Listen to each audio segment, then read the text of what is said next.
My father built his company with his hands. Not metaphorically, literally with his hands.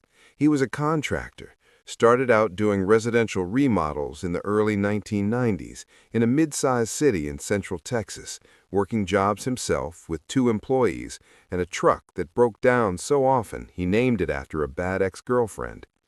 Over 30 years, through discipline and stubbornness and an almost religious commitment to doing the work right, he grew that operation into a commercial construction firm with 43 employees, a fleet of vehicles, and contracts with municipalities and private developers across 3 counties.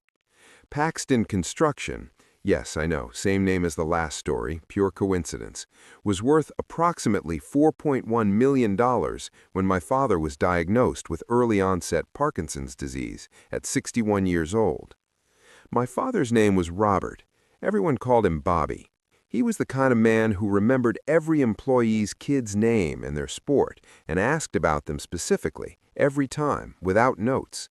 He was the kind of man who drove to job sites at 6 a.m., not to supervise, but because he genuinely loved the smell of a construction morning, diesel and sawdust and cold air.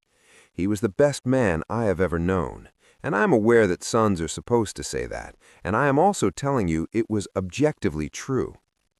I am his youngest son. My name is Daniel. I have 2 older brothers, Marcus, who is 6 years older than me, and Grant, who is 4 years older. I also have an aunt, my father's sister, Renee, who had worked in the company's administrative offices for about 12 years. My father, in the years after his diagnosis, worked closely with his attorney to update his estate plan and succession documents. He was clear-eyed about the disease's trajectory, and he was not a man who left things unfinished.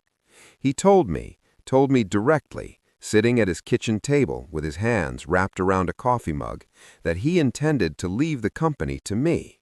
Not because I was his favorite, he was careful to say that, but because Marcus had never shown any interest in the business and had a stable career as a civil engineer in Houston, and because Grant, and my father said this with a kind of tired love that broke my heart, Grant had a good heart and bad judgment, which was a generous way of saying that Grant had spent most of his adult life making financially catastrophic decisions, including a failed restaurant, a more failed cryptocurrency venture, and a brief period of what I can only describe as being gently involved with people you do not want to be involved with.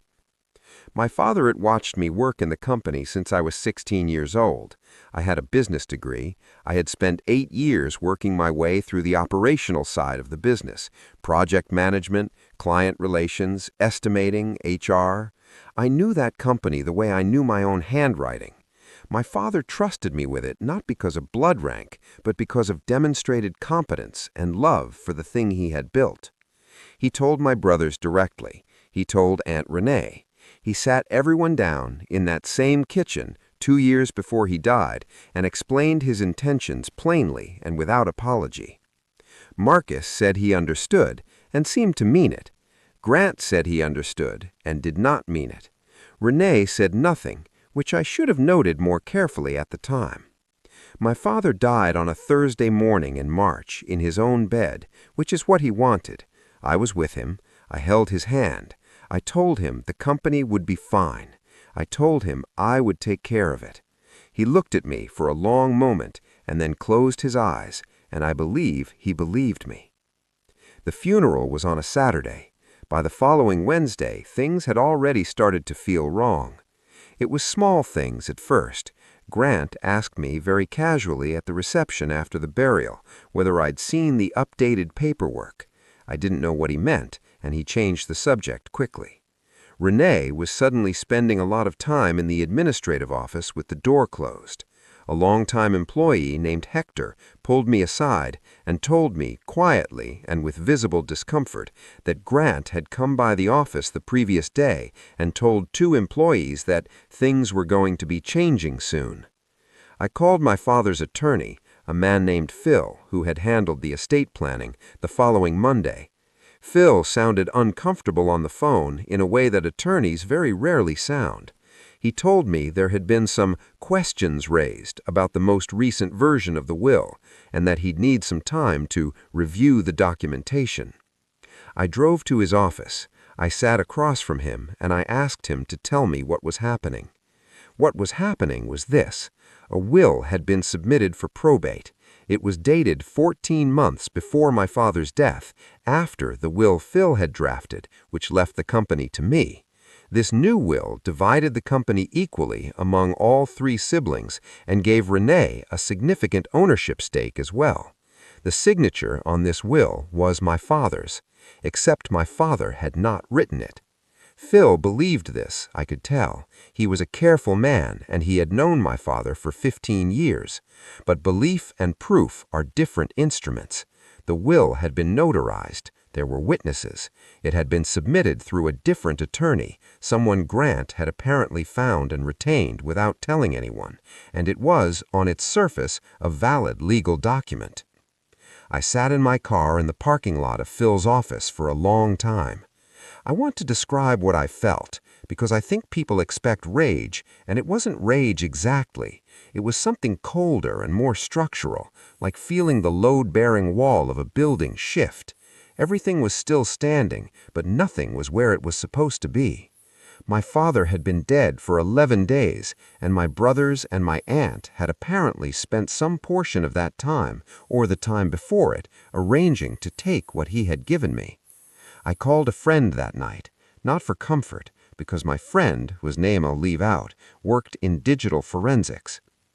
I want to be clear that I did not do anything illegal. I'm going to be very precise about this, because the next several months of my life involved navigating a situation where the line between legal and illegal felt very thin, and I was careful every day not to cross it. What I did was this. I hired an attorney, a litigation specialist named Sandra, who came recommended by Phil, and who had a particular specialty in estate fraud. I cooperated fully with the legitimate investigation, and I started paying very close attention to the conversations I was having with my family members. Specifically, I began taking careful notes immediately after every conversation, and, where Texas law permitted, making recordings. Texas is a one-party consent state for recordings. I want to say that again clearly. In Texas, only one party in a conversation needs to consent to it being recorded, and that party can be the person doing the recording. I am not a legal expert, and I'm not giving legal advice. I'm telling you what my attorney told me and what I then did. Over the next 8 months, I collected a significant amount of material. I had Grant on a recorded phone call referring to the thing we did with Dad's signature as something he was worried might come apart. I had Renee over coffee that I had invited her to under the pretense of discussing operations, complaining that they hadn't priced it right, meaning the stake she'd been promised in exchange for her participation, and mentioning the name of the notary who had processed the forged document as someone Grant had handled.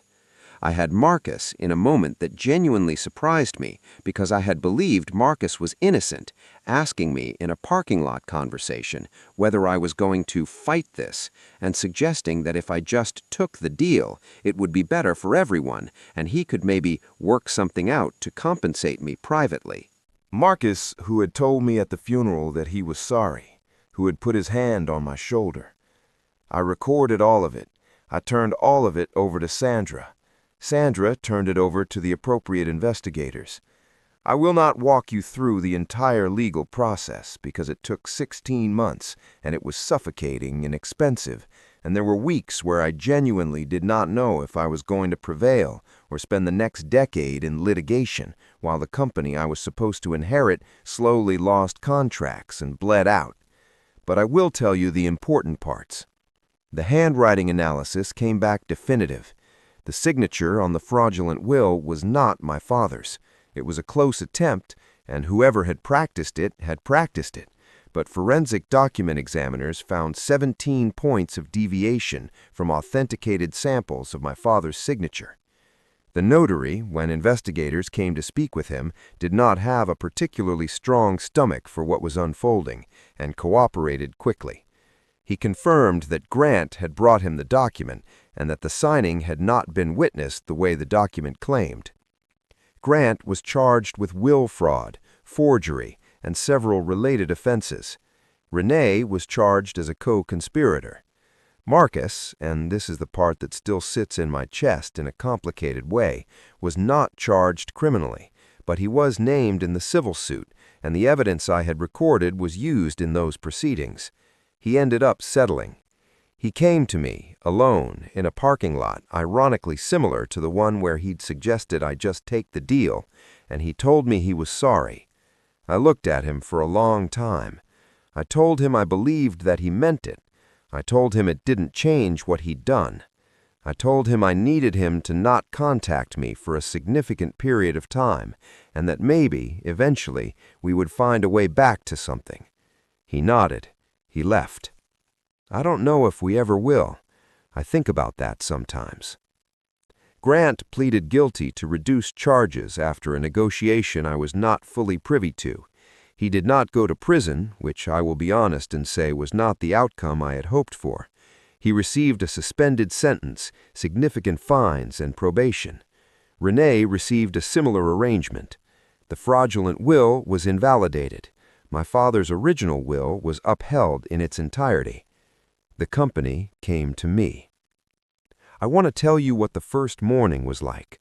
The first morning I walked into the office of Paxton Construction as its legal, confirmed, uncontested owner. It was a Tuesday, overcast, the kind of flat gray Texas sky that doesn't commit to anything. I parked in the same spot my father had always parked in. I sat in the truck for a minute. Hector was standing outside the office door when I got out. He'd worked for my father for 19 years. He looked at me and said, "Took long enough," and held the door open. I laughed. It was the first real laugh I'd had in 16 months. It came out of me like something released under pressure. I went into my father's office, my office now, and I sat at the desk. There was a framed photo on the bookshelf that I'd seen 1,000 times, my father at a job site in the 90s, young and grinning, holding a level and squinting into the sun, sawdust on his shirt, that truck that kept breaking down visible in the background. I kept that photo exactly where it was. Running the company has not been easy. I want to be honest about that too, because this is not a story that ends with everything being simple and good. There were contracts we lost during the uncertainty of the legal process. There were employees who left because stability had felt elusive, and people have mortgages and families to feed, and I do not blame a single one of them. There was a financial hole to climb out of, and I have been climbing it. But we have climbed. The company is stable now. We won back 2 of the municipal contracts we'd lost. We have hired back 4 of the people who left. The fleet is maintained. The jobs are done right. My father's name is on the side of every truck. I drive past one sometimes on the highway, and I have to take a breath. I think about him often. I think about the fact that what Grant and Renee and Marcus did wasn't just a crime against me. It was an act of profound disrespect against a man who had given his entire working life to building something, who had sat his family down and been honest with them and trusted them to honor his intentions. They didn't, but I did. That's the part I hold on to. Not the verdict, not the recordings, not the look on my attorney's face when the handwriting analysis came back. What I hold on to is the morning in my father's kitchen when he told me he was leaving me the company, and the fact that I looked him in the eye and told him I'd take care of it. I am taking care of it. The truck named after the bad ex-girlfriend is long gone, obviously. That was 30 years ago. But there's an old company photo in the break room that one of the long-timers brought in from some time in the mid-90s, and you can see the tailgate of it in the corner of the frame, rust along the wheel well, peeling paint. Every time I walk past it, I think, that's where it started. And every time, I think the same thing after. I know exactly where it's going.